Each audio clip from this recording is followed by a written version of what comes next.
Hello दोस्तों, welcome to my YouTube channel लिजियो skill.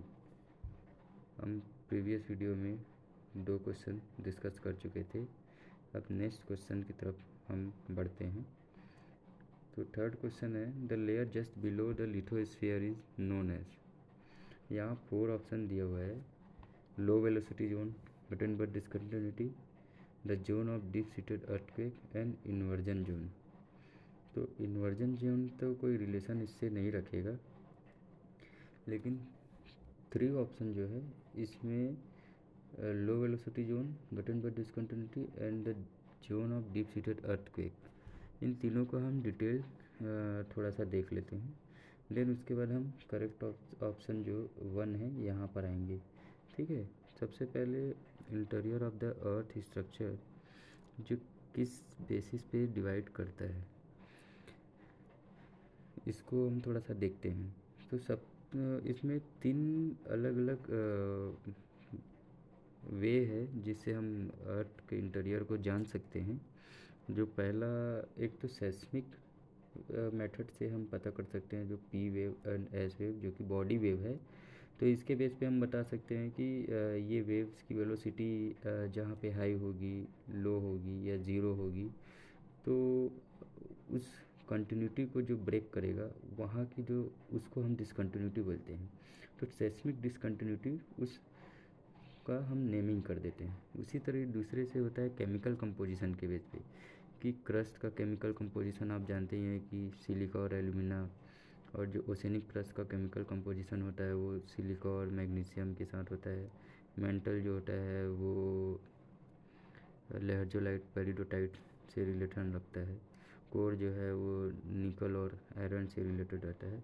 वैसे फिजिकल अगर बिहेवियर के बेस पे हम क्लासिफिकेशन करें अर्थ के इंटीरियर को, तो रिजिडिटी हो गया, लिक्विड हो गया, सॉलिड हो गया।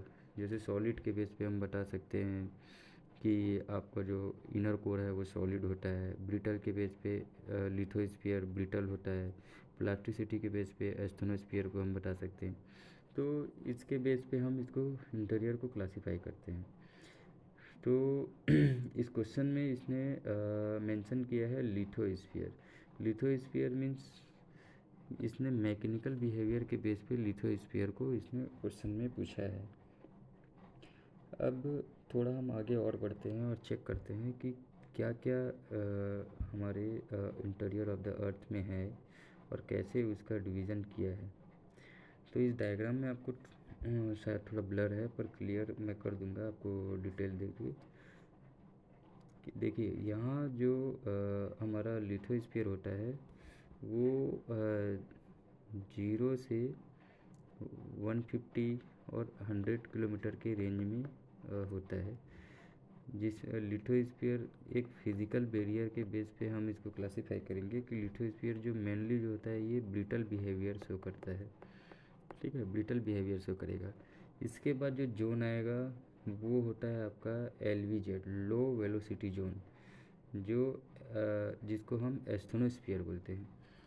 ओके, लो वेलोसिटी जोन कहाँ से होगा, आपका 150 से लेके 410 किलोमीटर के बिटवीन में होगा। अब ये LVZ होता क्यों है, क्योंकि यहाँ पे आपका जो पार्शियल मेल्टिंग ऑफ रॉक, जो LVZ में जो रॉक होते हैं उसकी पार्शियल मेल्टिंग होती है 1 to 5%। जैसे एक बाउल ऑफ राइस हम लेंगे और उसमें एक 1 स्पून ऑयल अगर हम डालते हैं तो वो राइस जो है वो चिपचिपा हो जाता है। तो ये इसी तरीके से ये एस्थेनोस्फीयर भी जो है ये एक वीकर प्लास्टिसिटी शो करता है। तो इसीलिए यहाँ पे जो वेलोसिटी होती है वो लो हो जाती है रॉक वेव की। इसके बाद हमारा आता है ट्रांजिशन जोन, जो 410 से 660 के बीच में होता है, जहाँ पे फेस ट्रांसफॉर्म होता है मिनरल्स का। और फिर इसके बाद आता है आपका लोअर मेंटल। ठीक है, लोअर मेंटल जो हायर डेंसिटी, रिजिडिटी और ये सॉलिड बिहेवियर शो करता है। ठीक है, तो हम अब डिसकंटिन्यूटी की बात करते हैं। ये लिथोस्फीयर जो है ये फिज़िकल बैरियर के बेस पे हमने बताया कि लिथोस्फीयर एक बैरियर होता है ये हाइलाइटर पे फोकस कीजिए। लिथोस्फीयर एक बैरियर होता है, फिर एस्थेनोस्फीयर एक बैरियर होता है, फिर आपका मेसोस्फीयर होता है, फिर आउटर कोर होता है, फिर इनर कोर होता है। ठीक है, इसी तो जो अनदर क्लासिफिकेशन होगा वो सेस्मिक वेव के बेस पे किया जाएगा, जिसमें डिफरेंट टाइप्स ऑफ डिसकंटिन्यूटीज होते हैं। मोरोविसिक डिसकंटिन्यूटी, रैप्टिड डिसकंटिन्यूटी, इसके बाद गटेनबर्ग डिसकंटिन्यूटी,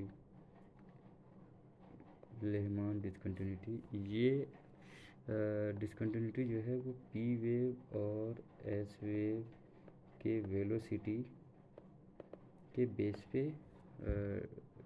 डिफाइंड होता है। और जो मैंने पहले बताया आपको, lithosphere, asthenosphere, mesosphere, outer, inner, ये जो है इसकी फिजिकल प्रॉपर्टी, जैसे कि अगर ब्रिटल बिहेव कर रहा है तो लिथोस्फीयर, प्लास्टिसिटी बिहेव कर रहा है तो एस्थेनोस्फीयर, फिर उसके बाद आपका मेसोस्फीयर, फिर जो आता है आपका आउटर और इनर कोर। ठीक है, तो लिथोस्फीयर के विदिन में ही, बीच में ही पी वेव की वेलोसिटी जो है वो इंक्रीज़ होती है, और इंक्रीज़ होने के बाद ये जब ये लो वेलोसिटी जोन में आता है, जैसे ही ये एस्थेनोस्फीयर में आता है तो इसकी वेलोसिटी लो हो जाती है कुछ इस तरीके से। फिर ये आपकी वेलोसिटी ट्रांजिशन जोन में ये बढ़ना स्टार्ट होता है, और फिर ये 13.5 के अराउंड में इंक्रीज़ करता है। तो हमको यहाँ पे ध्यान में रखना है कि लिथोस्फीयर तो आपका ब्रिटल बिहेवियर को लेके जा रहा है, जो अप टू 100 किलोमीटर के आसपास होता है, लेकिन मोहरोविसिक डिसकंटिन्यूटी डिपेंड करता है कि पी वेव की वेलोसिटी डिक्रीज़ कहाँ पर हो रही है। अगर पी वेव की वेलोसिटी डिक्रीज़ 10 किलोमीटर के रेंज में हो रही है तो मोहरोविसिक डिसकंटिन्यूटी वहाँ मिल जाएगा। अगर 13 किलोमीटर के रेंज में हो रही है तो वहाँ मिल जाएगा। तो ये डिसकंटिन्यूटी जो है ये पी वेव की वेलोसिटी पे डिपेंड करती है। तो अब पी वेव की वेलोसिटी कहाँ पे डिसाइड होगा, तो ये डिसाइड होता है आपका कॉन्टिनेंटल क्रस्ट और ओशनिक क्रस्ट के मार्जिन को जहाँ पे वो ख़त्म करता है वहाँ पे। ओके, तो जैसे ही पी वेव की वेलोसिटी इक्लोगाइट रॉक के आसपास पहुंचती है तो ये एब्रप्ट इंक्रीज़ हो जाती है। तो इसी इसी इसी बाउंड्री लाइन को हम मोहरोविसिक डिसकंटिन्यूटी बोल देते हैं। फिर उसके बाद धीरे धीरे ये वेलोसिटी बढ़ेगी, और जैसे ही पार्शियल मेल्टिंग वाली जोन पे आती है तो इसकी वेलोसिटी ग्रेजुअली डिक्रीज़ होती है, और थोड़ा सा डिक्रीज़ होने के बाद ये फिर से इंक्रीज़ करना स्टार्ट कर देता है। ठीक है, तो यहाँ तक के आपको कोई डाउट तो नहीं होगा, क्लियर होगा।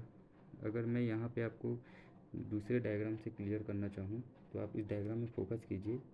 ये देखिए, आप यहाँ पे देखिए, पहले इसकी वेलोसिटी 6.7 के आसपास है, 6.4 के आसपास जा रही है, और ये जब मैंने बताया मोहरोविसिक इक्लोगाइट फेसिस आया या इक्लोगाइट रॉक आया तो अचानक से अब्रप्ट इसकी वेलोसिटी इंक्रीज़ हो गई।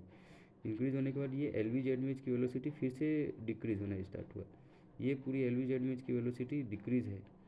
देन इसके बाद ये जैसे ही आप 410 किलोमीटर के आसपास पहुंचा, जब ट्रांजिशन जोन आया तो इसकी वेलोसिटी फिर से इंक्रीज़ होना इंक्रीज़ हो रही है। ठीक है, तो हमको ये चीज़ फोकस में रखना है कि मोहरोविसिक डिसकंटिन्यूटी लिथोस्फीयर के विदिन में होती है, मतलब बीच में मिलती है, जबकि लिथोस्फीयर जो होता है वो ब्रिटल बिहेवियर ऑफ रॉक को शो करने के लिए डिवीज़न है। ठीक है, तो हम यहाँ पे क्लियर हो गए। तो अब इसके बाद हम देखते हैं कि इस क्वेश्चन को, the layer just below the lithosphere is known as. तो हमने अभी देखा है कि जस्ट लिथोस्फीयर के नीचे हमको एस्थेनोस्फीयर मिलता है, और asthenosphere, astheno means what, astheno means weaker, weak. तो ये वीक क्यों होता है? क्योंकि 1 to 5% ऑफ पार्शियल मेल्टिंग हो जाता है रॉक का, जिससे इसमें लिक्विड बिहेवियर शो करने लगता है। इससे पी वेव की वेलोसिटी जो है वो डिक्रीज़ हो जाती है, जो कि यहाँ आपको दिख रहा है इस डायग्राम में। तो इसी वजह से हम इसको बोल सकते हैं कि ये लो वेलोसिटी जोन है। ये ट्रांजिशन जोन नहीं है, ध्यान रखिएगा, ये ट्रांजिशन जोन नहीं है। ट्रांजिशन जोन जो होगा वो आपका 410 से 660 के बीच में मिलेगा, ठीक है। इसके बाद आता है गुटेनबर्ग डिसकंटिन्यूटी। गुटेनबर्ग डिसकंटिन्यूटी कहाँ मिलेगा आपको? आउटर कोर और मेंटल के बीच में मिलेगा।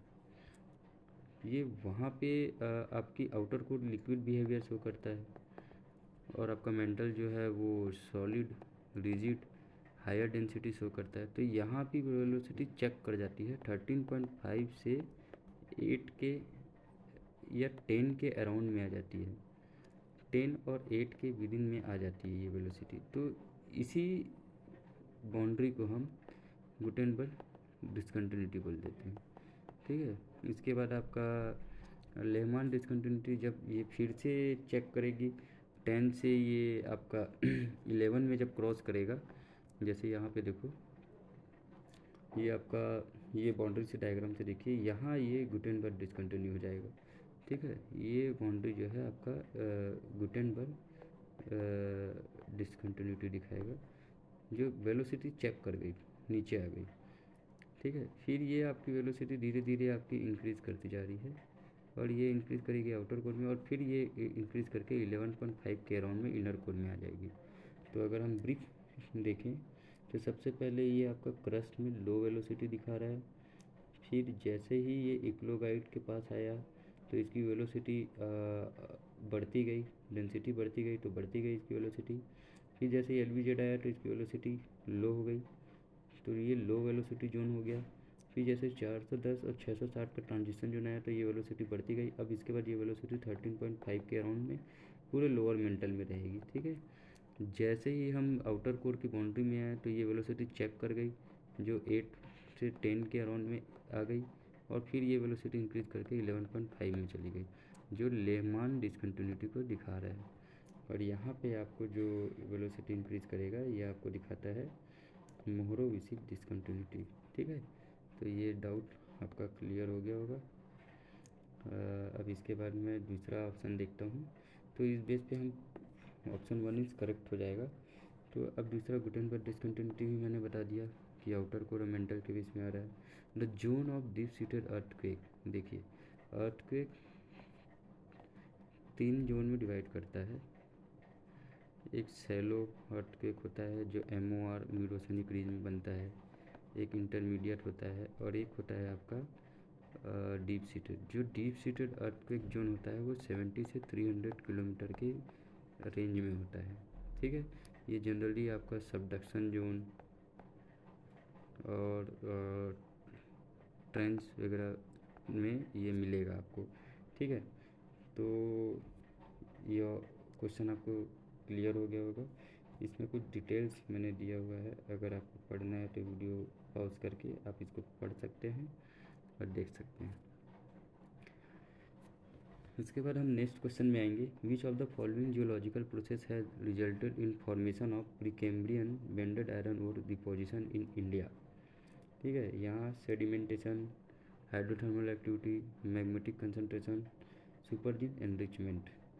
तो option 1 is correct answer. Generally hydrothermal process activity भी Fe के लिए यूज होता है, पर वो जनरली सल्फाइड रिच जो Fe होते हैं उनके लिए होता है। पर इसने बोला है बेंडेड आयरन ओर फॉर्मेशन ओर डिपॉजिट, तो जो सेडिमेंटेशन प्रोसेस से ही परसेप्शन लिया गया है वो मैं अभी आपको शेयर करता हूँ कि जनरली होता क्या है कि जब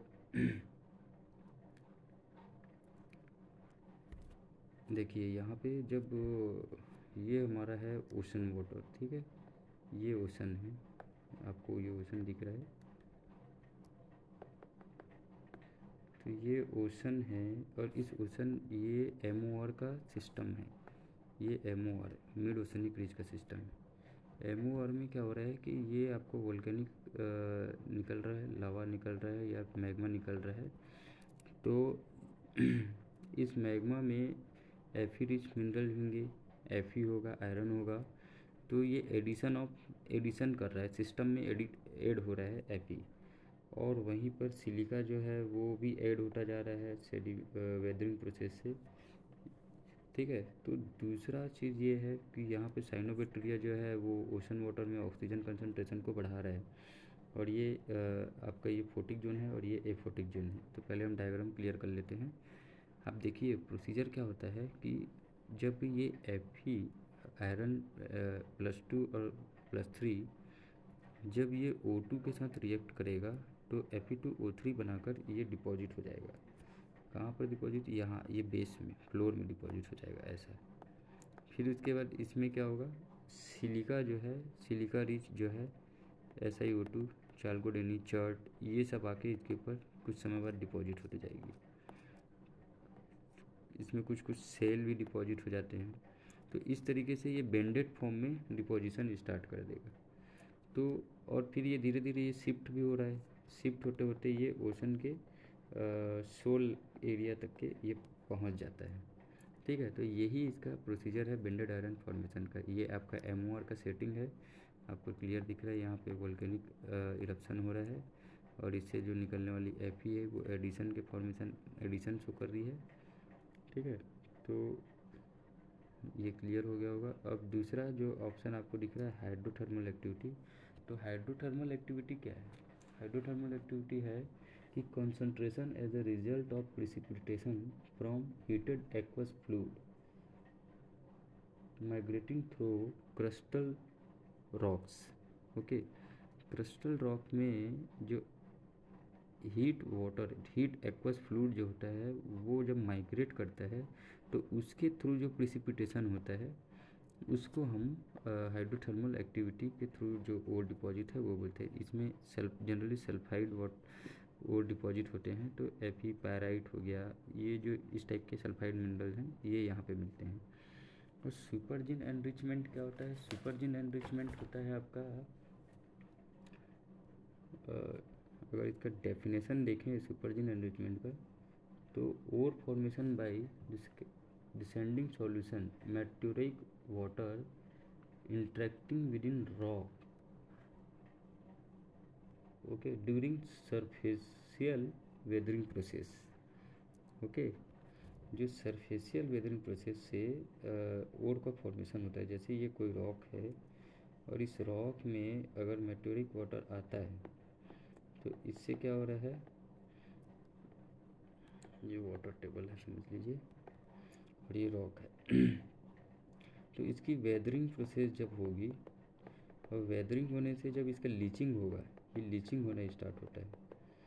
तो जो वाटर टेबल के नीचे जो होता है और जो वाटर टेबल के ऊपर जो होता है इसकी डिपॉजिशन सेटिंग को हम ही सुपरजिन एनरिचमेंट डिपॉजिट कहते हैं। ठीक है।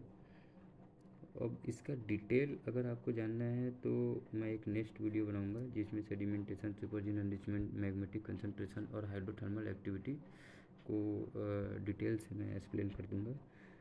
पर यहाँ पे अगर हम वीडियो बहुत लंबा हो जाएगा अगर मैं एक्सप्लेन करूँ तो सेडिमेंटेशन प्रोसेस इसका करेक्ट आंसर हो जाएगा। ठीक है। ओके। अब फिफ्थ क्वेश्चन है new ocean floor is created at. देखो deep sea trenches, subduction zone, island arc mid oceanic ridge. चारों ऑप्शन में सुटेबल आंसर और करेक्ट आंसर 3 है। मैं चारों ऑप्शन को एक एक करके डिस्कस करता हूँ। ये पूरी सेटिंग मैंने यहाँ बनाकर रखी हुई है। देखिए इस पूरी सेटिंग को आप डिटेल्स अगर ध्यान से देखें तो समझ में आएगा आपको। ये आपका MOR हो गया।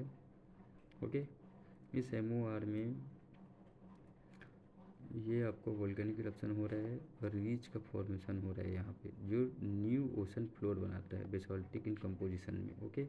इसलिए ये ओशन फ्लोर बना रहा है, न्यू ओशन फ्लोर।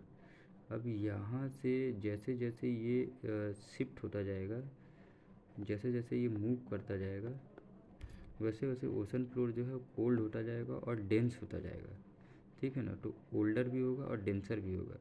तो डेंसर होने के बाद जब ये कॉन्टिनेंटल क्रस्ट के पास आएगा तो ये सबडक्शन करेगा, सबडक्ट कर जाएगा ये, और इसी से कन्वर्जेंस होता है यहाँ पे, तो इसी को ही सबडक्शन जोन बोलेंगे जनरल वे में। और यहाँ पे जो आर्क बनेगा इसको वोल्केनिक आर्क बोलेंगे हम।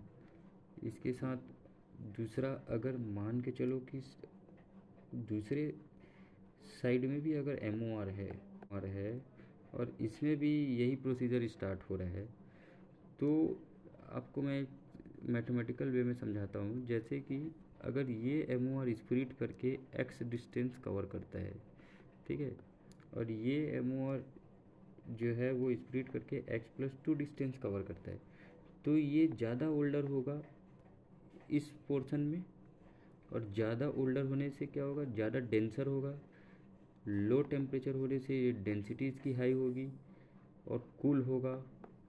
तो ऑब्वियसली इन दोनों के कंपैरिजन में अगर देखें तो ये प्लेट जो है ये क्या होगा, ज़्यादा डेंसिटी वाला होगा, क्योंकि इसने x डिस्टेंस ही कवर किया और इसने x+2 डिस्टेंस कवर कर लिया है। तो जब x+2 डिस्टेंस कवर किया तो इसके कंपैरिजन में ये तो हायर डेंसिटी वाला हुआ ना, तो इस वजह से ये क्या कर जाएगा, दोनों ही जो ओशनिक प्लेट हैं, क्योंकि दोनों ही MOR हैं, तो दोनों ही ओशन के विदिन में है, तो दोनों ही ओशनिक प्लेट, और दोनों ही ओशनिक प्लेट में जो हायर डेंसिटी वाला ओशनिक प्लेट होगा वो सबडक्ट कर जाएगा। तो सबडक्ट करेगा तो यहाँ पे आपका डीप सी ट्रेंचेस का फॉर्मेशन हो जाता है, ओके। और यहाँ पे जो वोल्केनिक आर्क बनेगा उसको हम बोलेंगे आइलैंड आर्क या ओशनिक आइलैंड आर्क, ओके। तो इस तो पूरे डायग्राम में हमको क्लियर हो गया। इसी ही स्प्रेडिंग को हम अगर स्केल में देखते हैं तो इसमें आपने एक मैग्नेटिक स्केल जो देखा होगा, पढ़ा होगा, उसमें आपको पता होगा कि ये ब्रूनहास, मोटोयामा, गॉस, गिलबर्ट, ये नॉर्मल रिवर्स का भी स्केल मेजरिंग करते हैं। स्ट्रिप लाइन होती है जिसके बेस पे हम बताते हैं कि स्प्रेडिंग हो रहा है, ठीक है। तो ये एक छोटा सा डायग्राम मैंने यहाँ ऐड किया हुआ है, जैसे कि कैसे स्टार्ट होता है।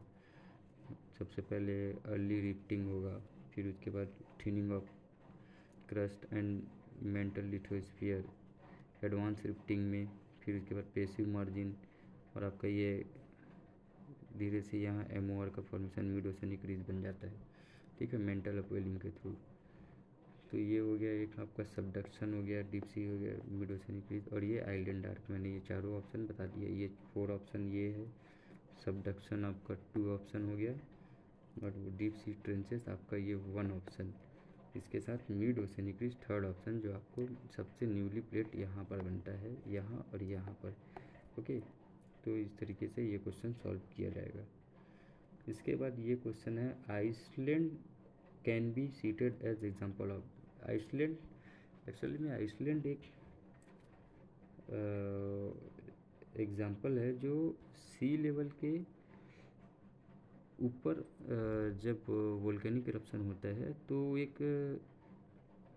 आइलैंड बन जाता है, तो उसी आइलैंड को हम आइसलैंड के नाम से जानते हैं। ये आपका नॉर्दर्न हेमिस्फीयर में, नॉर्थ अमेरिका के ईस्टर्न पार्ट में ये है, जो MOR के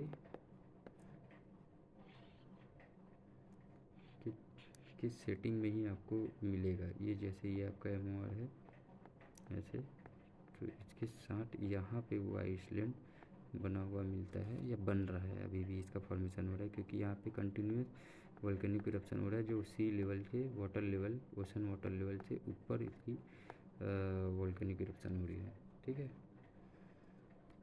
तो आज का वीडियो हम यहीं तक रखते हैं, नेक्स्ट वीडियो में हम आपको नेक्स्ट क्वेश्चन के साथ मिलेंगे। Thank you.